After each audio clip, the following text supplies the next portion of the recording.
नमस्कार दोस्तों, कैशबुक की पार्ट 1 वीडियो में हमने काफी डिटेल में कैशबुक के बारे में रीड किया था। आज की क्लास में हम प्रैक्टिस करेंगे कि कौन कौन सी ट्रांजैक्शन ओपनिंग बैलेंस का पार्ट होती है और कौन कौन सी ट्रांजैक्शन ओपनिंग बैलेंस का पार्ट नहीं होती है। दोस्तों, हम हर संभव कोशिश करते हैं कि जब भी वीडियो बनाएं तो उसमें किसी भी प्रकार की कोई गलती की गुंजाइश ना रहे, पर फिर भी कई बार अगर कोई गलती रह जाती है तो हम उसको वीडियो की डिस्क्रिप्शन में लिख देते हैं। तो आप जब भी कोई वीडियो देखो तो वीडियो की डिस्क्रिप्शन जरूर देख लिया करो। वीडियो को कंटिन्यू करेंगे उससे पहले अगर अभी तक आपने चैनल को सब्सक्राइब नहीं किया है तो चैनल को सब्सक्राइब जरूर कर लीजिएगा और साथ ही बेल आइकन को क्लिक करना मत भूलना, ताकि जब भी कोई नई वीडियो आए तो आपको उसका नोटिफिकेशन मिल सके। अगर आप किसी टॉपिक पर वीडियो सर्च करना चाहते हैं तो आप इस चैनल की प्लेलिस्ट में जाकर कैटेगरी वाइज वीडियो को सर्च कर सकते हैं। चलिए तो कंटिन्यू करते हैं। यह video examination point of view से तैयार की गई है। अब हम जो भी ट्रांजैक्शन रीड करेंगे उसको आपके एग्जाम में क्वेश्चन ओपनिंग बैलेंस सेक्शन में दिया गया होगा। इस वीडियो में जब भी बोला जाएगा कि कैशबुक का पार्ट नहीं है, उसका मतलब होगा कि कैशबुक के ओपनिंग बैलेंस का पार्ट नहीं है, और जब बोला जाएगा कि कैशबुक का पार्ट है उसका मतलब होगा कि कैशबुक के ओपनिंग बैलेंस का पार्ट है। तो सबसे पहली एंट्री देखिए, ओपनिंग बैलेंस। तो इसको जब आपने working sheet of daily cash balance तैयार करना है तो उसमें जब पहला कॉलम बनाओगे कैश का, उसमें इस अमाउंट को पोस्ट कर लेना है। अब देखिए नेक्स्ट ट्रांजैक्शन क्वेश्चन में हो सकती है नोट्स एंड कॉइन, यहाँ लिखा जा सकता है legal tender coins and notes, जहाँ सोल्ड नोट्स लिखा जा सकता है। इसको ऐसे भी लिखा जा सकता है नोट्स एंड कॉइन्स ब्रैकेट में including sold notes rupees this. तो देखिए जो दोनों ही ट्रांजैक्शन है नोट्स एंड कॉइन्स वाली और सोल्ड नोट्स वाली, ये मेन कैशबुक का पार्ट है। नेक्स्ट एंट्री देखिए, काउंटरफेट कॉइन्स, रिजेक्टेड नोट्स और कॉइन्स। काउंटरफेट कॉइन्स मतलब नकली नोट्स, ये भी मेन कैशबुक का पार्ट नहीं है, इनको एज ए लॉस ट्रीट किया जाता है। रिजेक्टेड नोट्स और कॉइन्स को भी एज ए लॉस ट्रीट किया जाता है। गवर्नमेंट प्रोमिसरी नोट्स भी कैश का पार्ट नहीं है। उसके बाद लास्ट ट्रांजैक्शन देखिए, cash in safe including fully sold notes worth rupees this. तो देखिए हमने ऊपर पहले ही पढ़ा है सोल्ड नोट्स कैश का ही पार्ट है जब तक कि बैंक द्वारा रिजेक्ट नहीं कर दिए जाते हैं। तो जितनी भी अमाउंट दी गई होगी आउटर कॉलम में, उसको हमने working sheet of daily balance में कैश में कंसीडर कर लेना है, मतलब कि ये मेन कैशबुक का पार्ट है। हमने पार्ट 1 वीडियो में रीड किया था कि रेवेन्यू स्टैंप्स भी कैश का पार्ट होती है। तो जब एग्जाम में इसके रिगार्डिंग एंट्री लिखी जाएगी तो इसको दो मेथड से लिखा जा सकता है। पहली एंट्री देखिए रेवेन्यू स्टैंप्स, दूसरी एंट्री देखिए revenue stamps at the rate of ₹1 each. उसके बाद एंट्री देखिए सर्विस पोस्टेज स्टैंप्स, ये कैशबुक का पार्ट नहीं है तो इसको इग्नोर करना है। अब नेक्स्ट एंट्री देखिए वैल्यू और cost of service books in stock, ये भी कैशबुक का पार्ट नहीं है। नेक्स्ट एंट्री देखिए post office saving bank passbook showing balance of rupees this. तो इसके बारे में वीडियो के नीचे कमेंट करके हमें जरूर बताएं कि ये कैशबुक का पार्ट है या नहीं है। अब नेक्स्ट एंट्री देखिए hand receipt of temporary impressed with overseer A. Cashbook की पार्ट 1 वीडियो में हमने जाना था कि जब भी इम्प्रेस्ड दिया जाता है तो इम्प्रेस्ड अमाउंट को कैशबुक से निकाला नहीं जाता है, वो कैशबुक का पार्ट ही रहती है और इसकी ट्रांजैक्शन को इनर कॉलम में रेंडिंग के साथ लिखा जाता है। तो जब ओवरसीयर ए को टेम्परेरी इम्प्रेस्ड दिया गया था तो उससे जो रसीद ली गई थी वो हमारे पास पड़ी हुई है, तो ये भी कैशबुक का पार्ट है। अब देखिए जो लिखने के तरीके ही अलग अलग हैं वो हम रीड कर रहे हैं। उसके बाद लिखा गया है hand receipt of temporary imprest to SDO B, तो ये भी कैशबुक का पार्ट है। उसके बाद देखिए receipt for imprest with SDO C, ये भी कैशबुक का पार्ट है।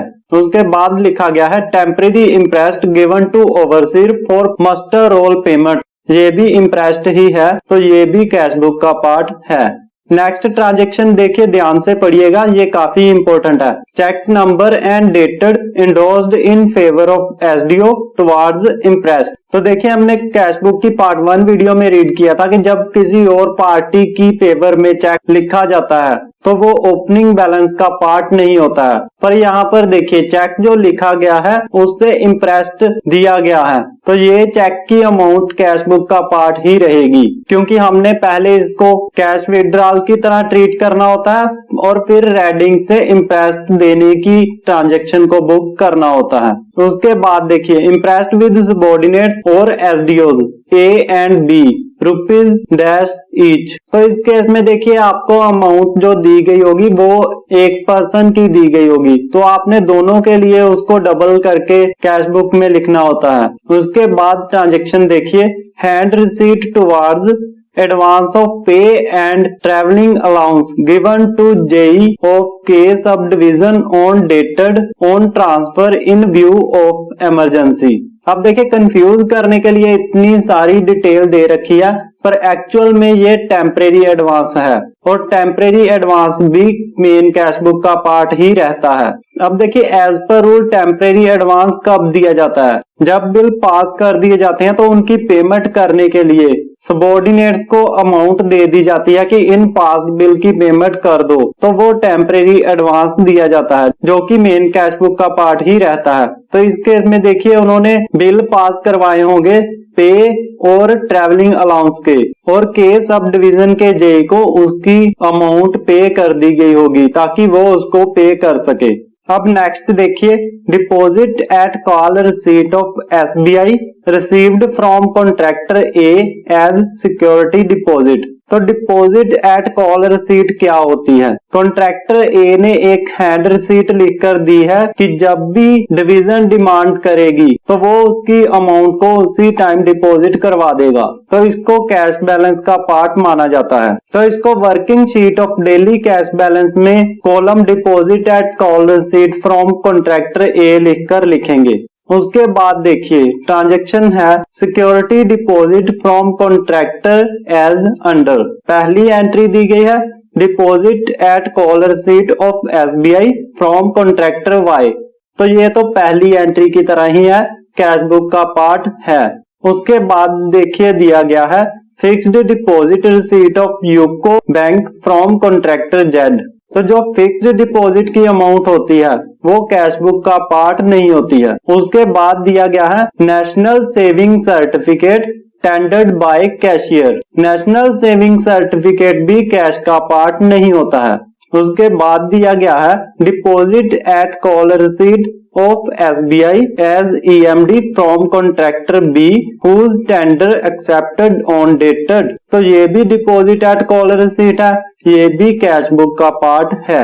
इस एंट्री को ध्यान से रीड करना। देखिए लिखा गया है deposit receipt of SBI from contractor as EMD।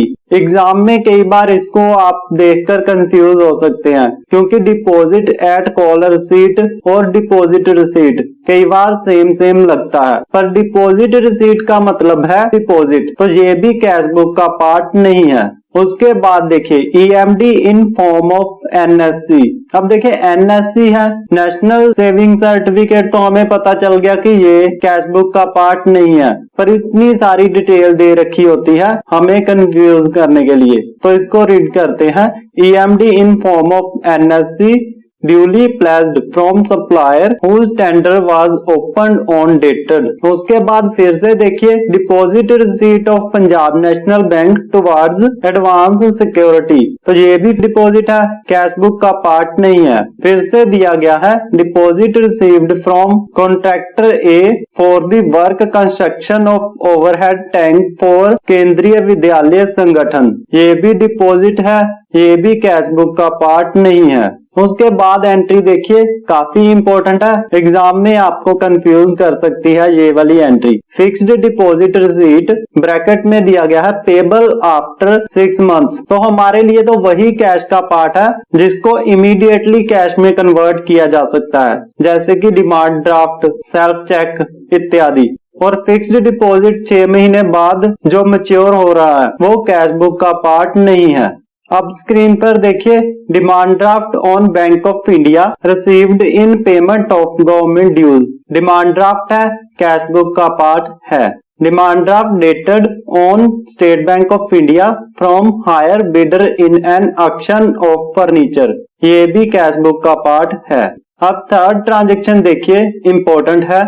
Demand draft number in favour of a supplier of tool and plant articles. अब देखिए हमने डिमांड ड्राफ्ट से पेमेंट की है, तो ये कैश बुक के ओपनिंग बैलेंस का पार्ट नहीं है। उसके बाद फिर से देखिए, demand draft in favour of supplier towards payment of stock articles, ये भी कैश बुक के ओपनिंग बैलेंस का पार्ट नहीं है। उसके बाद देखिए, postal order in favour of division office on account of tender documents. अब देखिए ये एंट्री काफी इंपॉर्टेंट है। इसको दिया गया है कि postal order in favour of division office. अब देखिए डिवीजन ऑफिस में तो हम खुद बैठे हैं जहां पर कैश बुक बन रही है और हमारी फेवर में ही पोस्टल ऑर्डर लिखा गया है, तो हमारे लिए तो ये कैश बुक का पार्ट है। और एग्जाम में जब आप जल्दी जल्दी करोगे तो इन फेवर ऑफ देखकर कंफ्यूज हो सकते हो कि ये कैश बुक का पार्ट नहीं है। तो आपने इस एंट्री को ध्यान से देख लेना है कि ये हमारे फेवर में ही पोस्टल ऑर्डर दिया गया है, तो हमने कैश बुक का पार्ट ट्रीट करना है। नेक्स्ट देखिए, demand draft on account of rest house charges recovered. तो डिमांड ड्राफ्ट हमें मिला है, तो कैश बुक का पार्ट है। अब देखिए लिखा गया है cheque dated drawn for cash chest, तो ये सेल्फ चेक ही है, ये भी मेन कैश बुक का पार्ट है जिससे हम ट्रेजरी से कैश विड्रॉ करते हैं। उसके बाद लिखा गया है सेल्फ चेक नंबर डेटेड, ये भी कैश बुक का पार्ट है।